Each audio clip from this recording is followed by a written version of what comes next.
Wagwan beautiful souls, I am Marcia C., the host of Her Sacred Soul Space podcast. In this safe space, we have discussions that ignite our hearts and expand our souls. This is a podcast dedicated to all women and is coined with spiritual and metaphysical aspects of evolving herself and aligning her purpose to her soul. Having a soul connection with oneself is the portal to life, and you can consider this podcast your stepping stone. There is a beautiful spark that occurs when goddesses embrace and empower each other's light, and that's what we are all about here on Her Sacred Soul Space podcast. Her Soul Connection. Look out for new episodes with Soul Gems every second and fourth Fridays. And remember, see your light, be your light. Wagwan beautiful souls, it's Marcia C., and this is Her Sacred Soul Space. Thank you so much for joining us for another episode. And as we continue to celebrate and embrace Breast Cancer Awareness Month, I am here with another pink light blessing, who just happens to not only be my pink sister, but my biological sister as well. It is indeed my pleasure, soul seekers, to share my older sister, Charmaine Ellis, with you. Welcome, Charmaine. So happy to have you on our platform. Thank you, Marcia, for having me. Yay. So we are going to dive into her story. We're going to hear about how she felt when I was diagnosed versus when she was diagnosed. Just being open together. This is absolutely our first time, I think, doing this in this format. So this is very huge and big for us. But, we all are here to share and to share a story. And hopefully something from our story will resonate with you. So more to come after we do our soul centering. So let's get ready for soul centering, and we're going to do our 3 deep breaths. And for our breathing, we are definitely holding space for our pink sisters who are currently on their breast cancer journey. And then we are just going to honor those pink sisters who did not make it through this. So let's take a big deep breath in. And let the energy flow within your soul space as we give honor to our sisters who are currently going through this journey. And release. And let's take another deep breath. And we're sending so much love and healing vibration to those sisters who are currently on their breast cancer journey right now, at this time. See them receiving that love and healing, and release. And for our final breath, we're honoring those sisters who did not make it. And we're just going to hold them close to our heart space because they too had a message. And release. Thank you. Soul seekers, let's talk. Let's talk. I got my big sister here with me. Let's talk. So I want to share something with you. So in Jamaica, I'm not quite sure if everyone does this, but in our household, this is what occurred. So of course, there's a culture of the island, and each parish have their own culture. And within the parish, the communities have their culture. And of course, within the communities, your home have their own culture.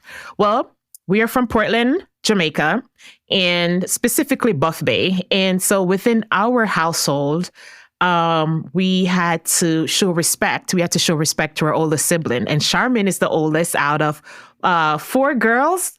And so for us, we had to call her Big Sister Charm. That's a way of showing her respect. We could not call her Charmaine. That's just me now being all grown, say, hey, Charmaine, what's up?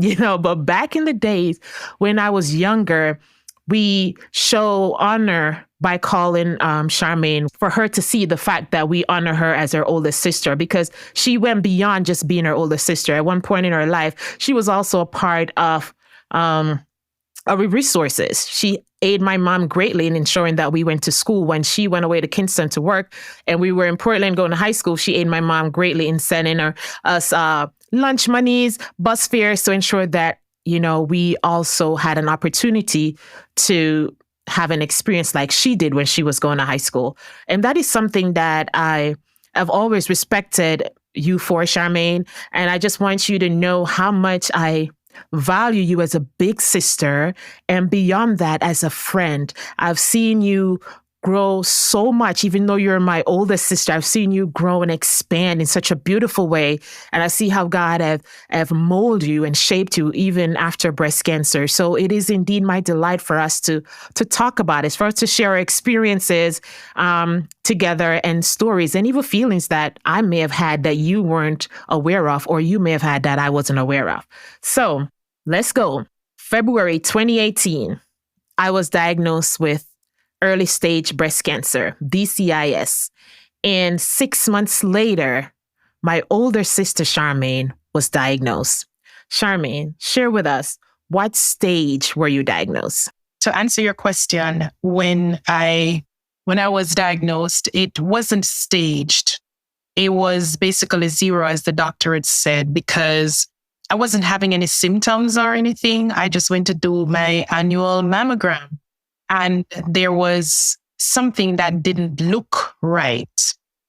The left breast, the image wasn't clear. And so I was required to do a diagnostic mammogram. And so I scheduled the appointment to do that. It was a little puzzling. I was like, what's that?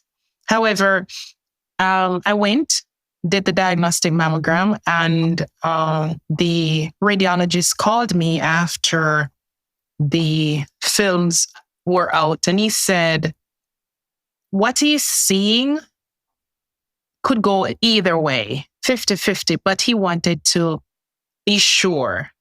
And so he suggested that I do a biopsy.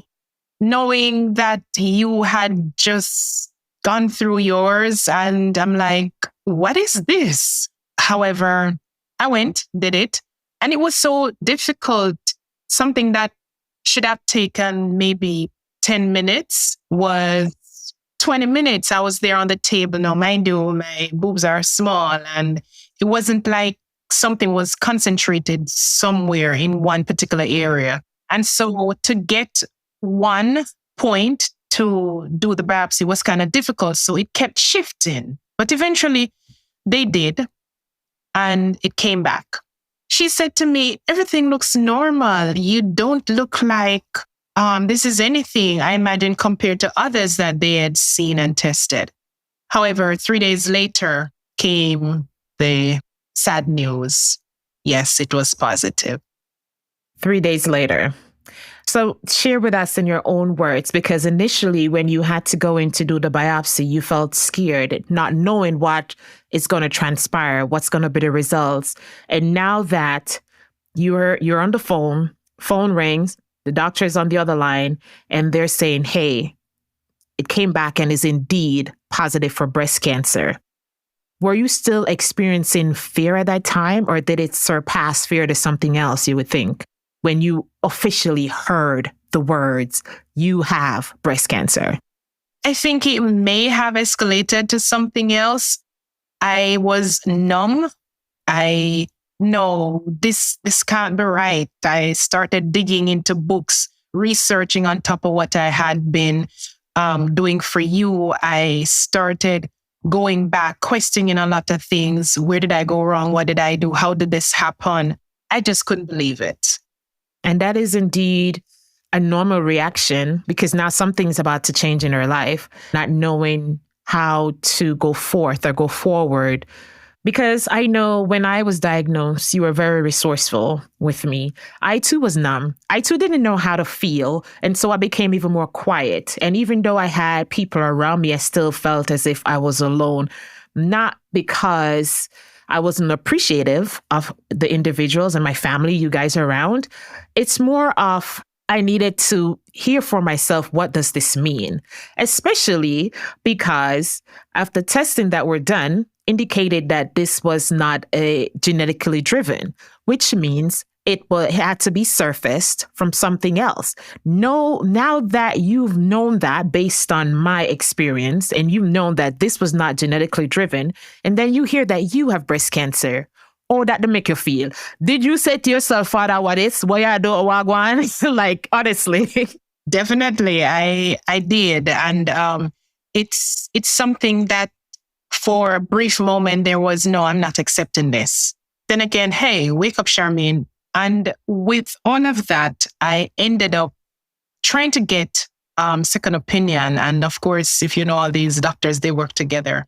I wasn't able to get one per se. One doctor basically said to me, don't waste your money trying to do this, because of course I would have had to pay out of pocket based on the insurance provider that I had then. And I'm like, it doesn't even matter.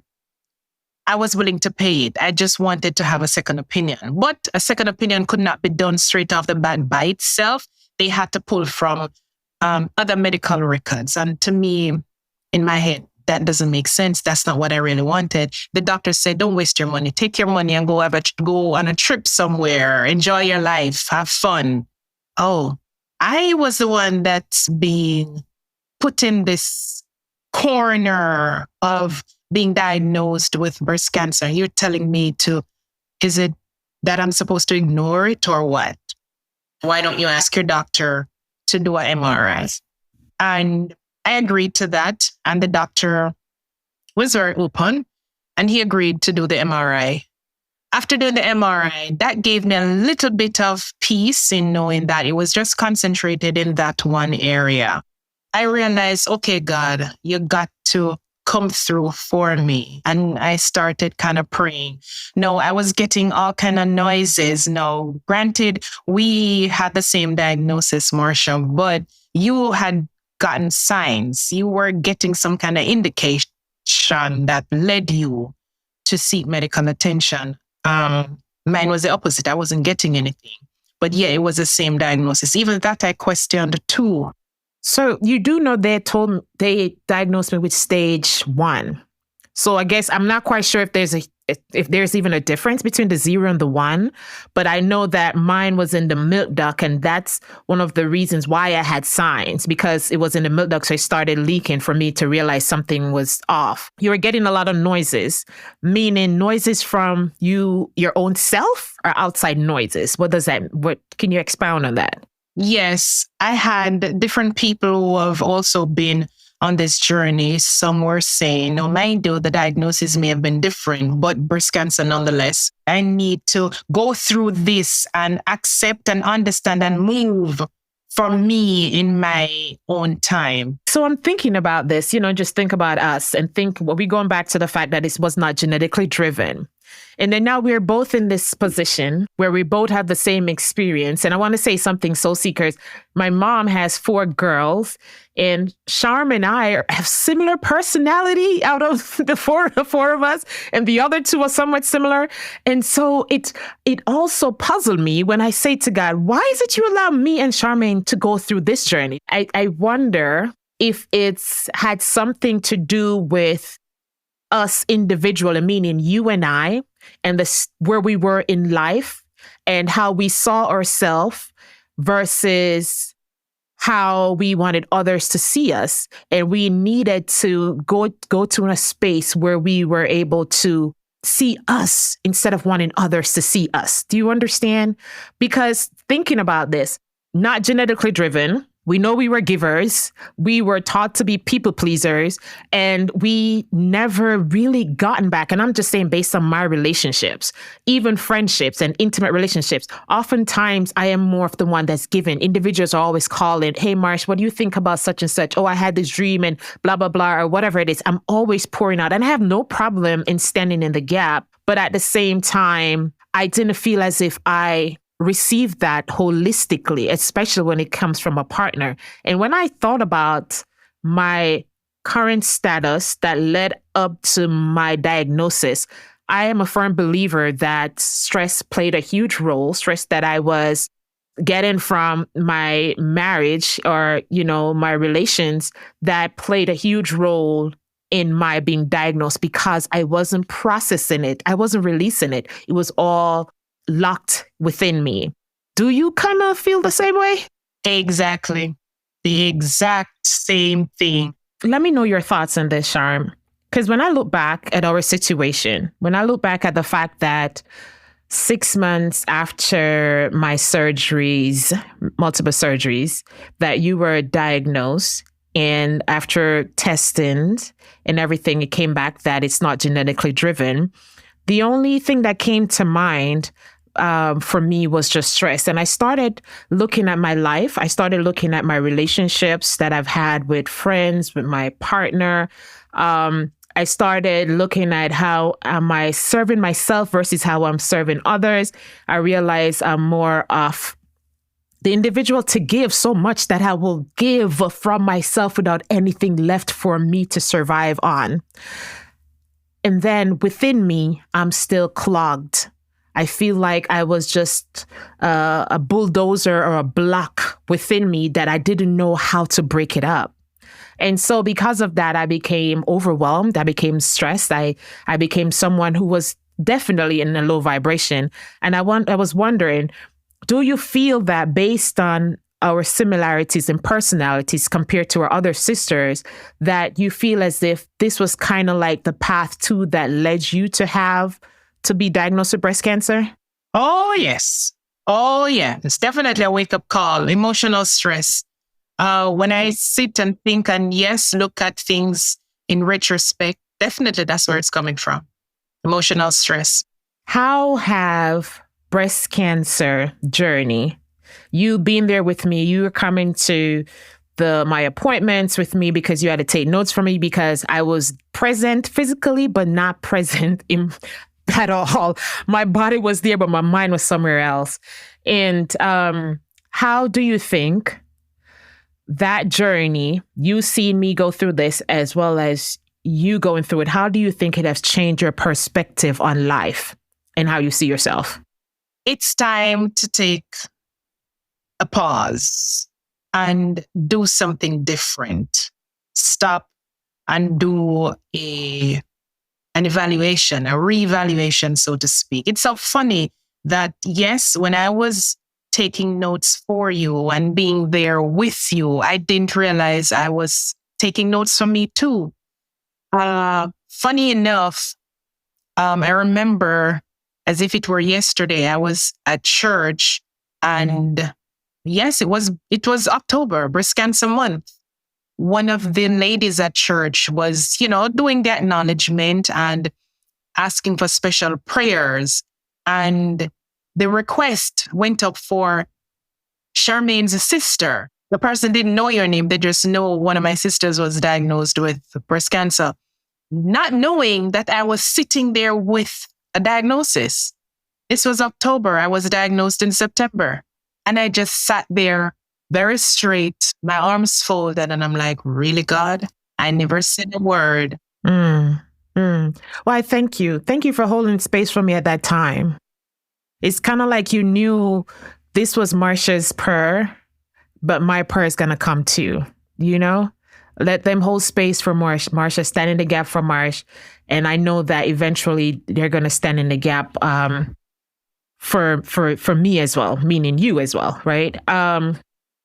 So I say to myself, when I look and compare our journeys, there are part of me that I know I did not, and this is me calling myself out, I didn't show up in the way. Maybe I was just feeling guilty within myself that I thought I should have been there more for you. And I know that you had a whole bunch of people around, but at the same time, one of the reasons why I kind of, as we would say in Jamaica, tansa back, kind of step back a little bit, is because throughout my journey, I recognize that when God has purpose for you and he has a plan for you, he will carry you through, as we said, the gully, carry you through that valley.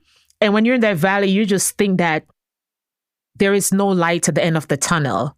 And if you have someone carrying you, you won't be able to actually see the light and embrace yourself in the light, thus becoming the light. And something kept saying, you can show up for her, but it doesn't always have to be in the physical sense, especially because you had all the other sisters from your church who would have gone up to the appointments with you outside of your husband at that time as well. And even mom. But I wanted you to be able to have that big aha moment where God just tapping you to say, hey, Charmaine, this is so much bigger than you. It's not even funny. Just go through it. Just go through it. And for me, that I've always felt like, I hope Sham didn't think that I didn't show up for her in that way she did, but I felt like I couldn't have done it all the way for you because you had something bigger to do.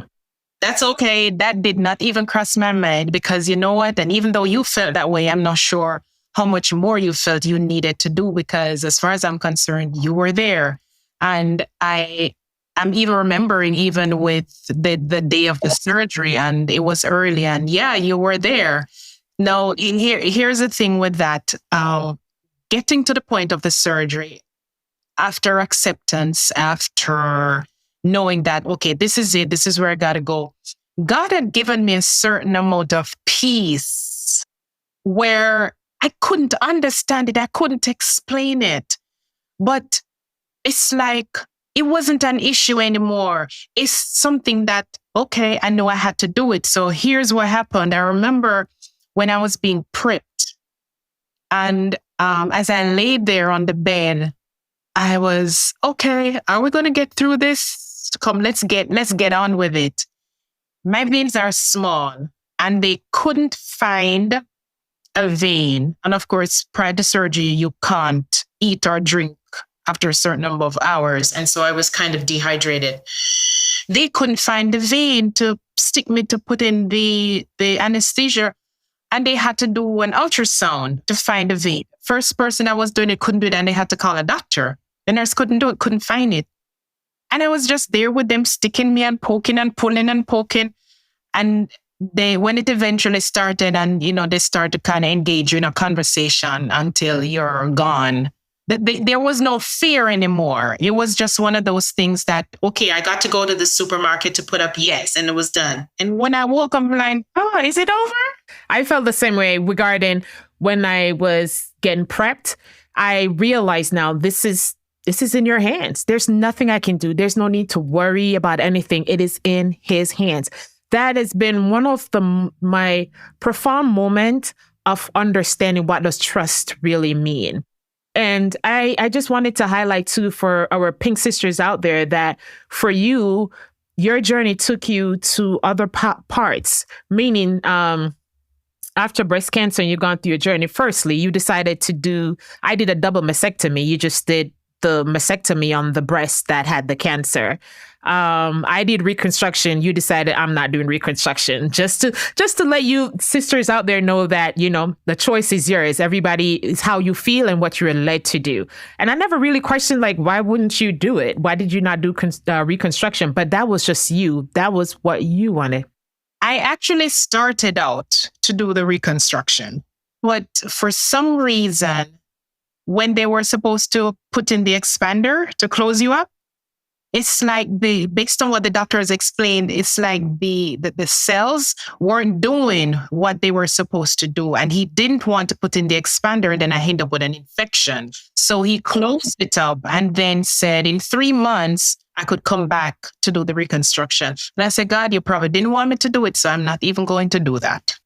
Got it. Share with us some of the things that you have done post breast cancer to kind of help you to connect with your body more and just to hear yourself and to hear your body.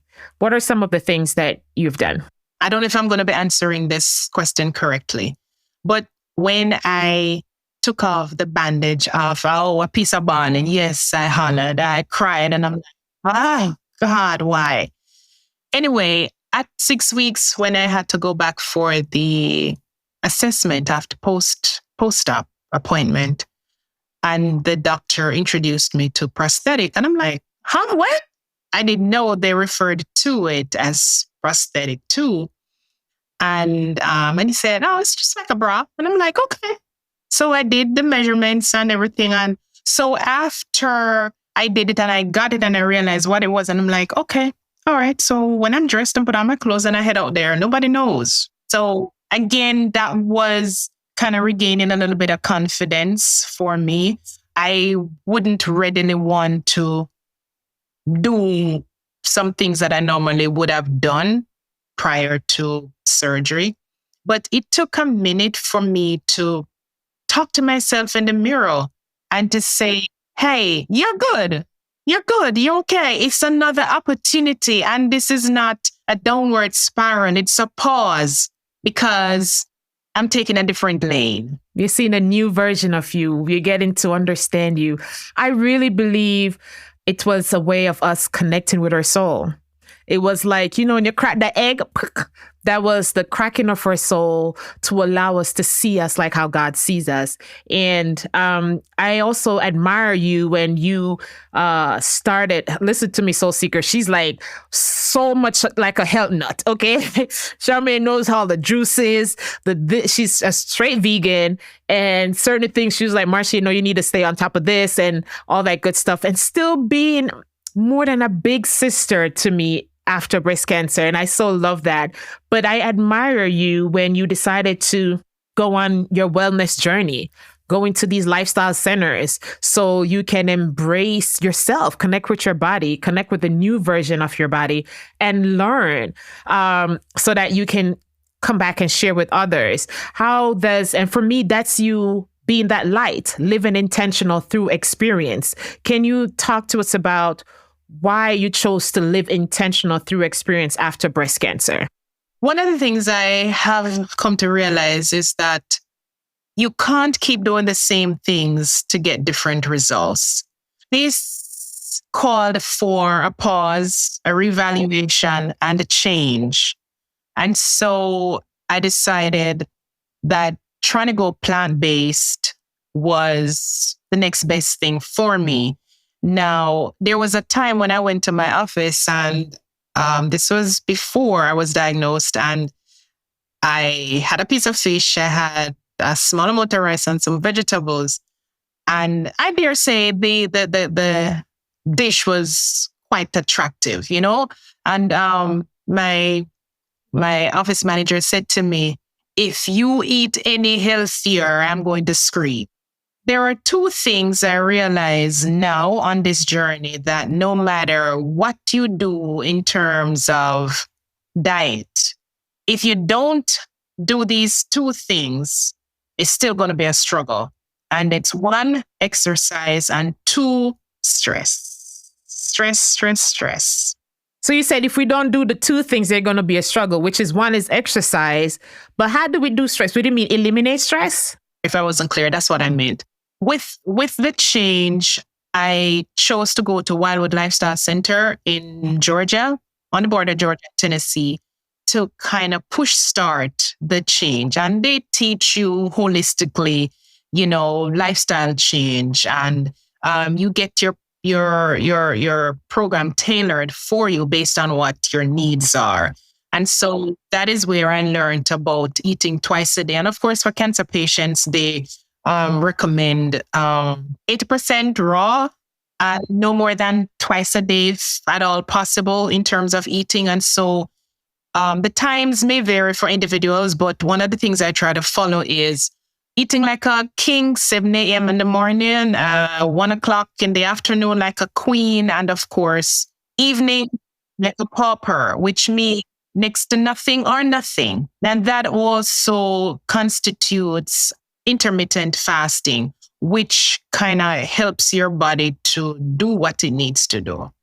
That's an important fact for us to remember as well. And one of the things that I like from the Wildwood Center, because I too had went there, Soul Seekers, is that when you learn so much about the nutrition and how your body respond, how long it takes for certain food to digest within your system, it helps you to shift. And trust me, I am nowhere perfect. Charmaine is way better than Marcia. Trust me.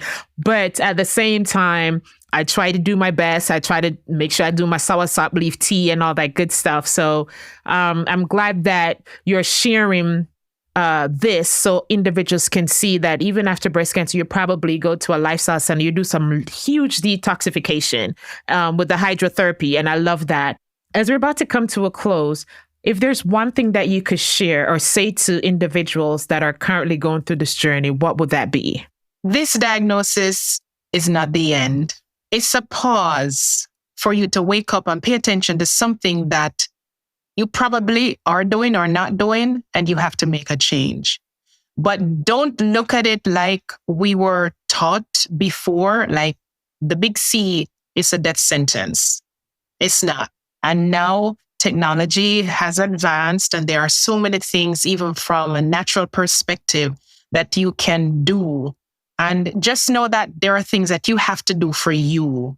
Nobody else can do it. So you have to invest the time. We have to invest the time. I have to invest the time to do what I need to do for me. Eliminate stress, check my diet, detoxification. Health starts in the gut. Sometimes you may have to seek out a place to go get a colonics done or go on a treatment and do your detox. Take care of the bodies that God has given us. Thank you so much. That is so beautiful. And as we close out, Soul Seekers, and especially my pink sisters out there, whether or not you're currently on your journey or you just completed it, I just want to remind you. I don't know if you guys know of the artist out there, the Nigerian artist called Lamb, and he has a new song out, and it says, "God is not done with me yet. God is not done with me. He's just getting started, and I'm right here for it." And the big caveat is be patient. Be patient. And I really believe cancer even help us to exercise that, to see that, to be patient. When we can't understand what's happening, we have to learn to trust. And it's just activating certain things within us, certain vibrations, certain emotions that we may not use for the good, that we need to see and use for the good. So just remember, God is not done with you yet. And remember, you're not alone. You have other pink sisters out there that are sending you love and light right now at this moment. So until we meet again, one love, and you take care.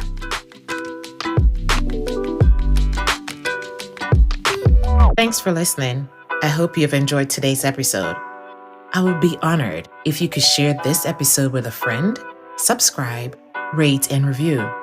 Don't forget to join us every second and fourth Fridays for another exciting episode of Her Sacred Soul Space podcast. I'd love to hear your comments. You can always find me on Facebook or YouTube as Her Sacred Soul Space. Until then, one love, and don't forget, see your light, be your light. Magan.